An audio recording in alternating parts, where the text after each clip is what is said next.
شیر اور خرگوش۔ ایک گھنے جنگل میں ایک شیر رہا کرتا تھا۔ وہ تمام جنگل کا بادشاہ تھا، لیکن وہ بادشاہ جیسے پیش نہیں آتا تھا۔ ہر دن بے رحمی سے جنگل کے جانوروں کو کھا جایا کرتا تھا۔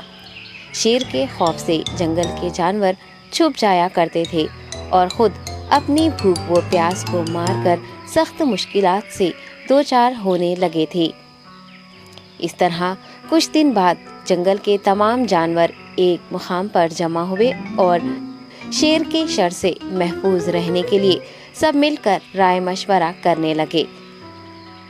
سب نے اپنی اپنی بات رکھی اور آخر میں ایک گیدڑ نے کہا، میرا خیال ہے کہ ہم روز شیر کے ہاتھوں مرنے کے بجائے ہم خود ایک بار شیر کے پاس چلے جائیں۔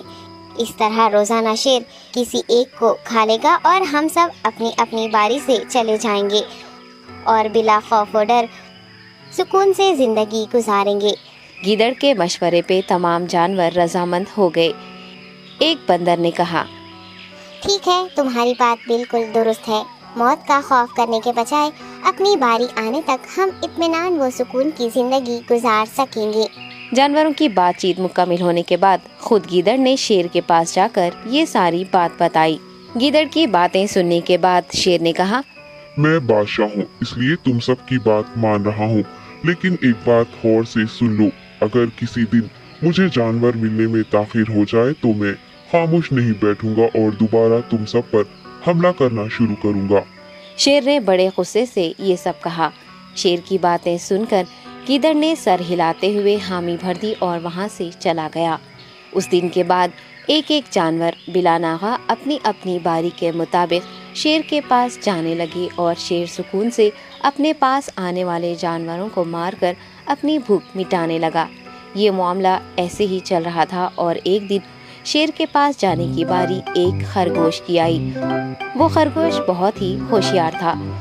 اسے شیر کے پاس جانا منظور نہیں تھا اور اس نے اپنے ساتھی جانوروں کو بے رحمی سے مارنے والے شیر کو سبق سکھانے کی ٹھان لی اور ایک اچھی تدبیر نکال کر آہستہ آہستہ شیر کی گفا کے پاس پہنچ گیا۔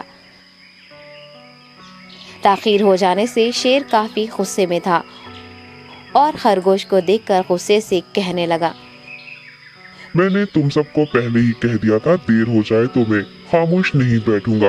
تم نے وعدہ خلافی کی ہے، اس لیے میں جنگل جا کر من چاہے جانور کا شکار کر کھا جاؤں گا۔ تب خرگوش نے شیر سے کہا،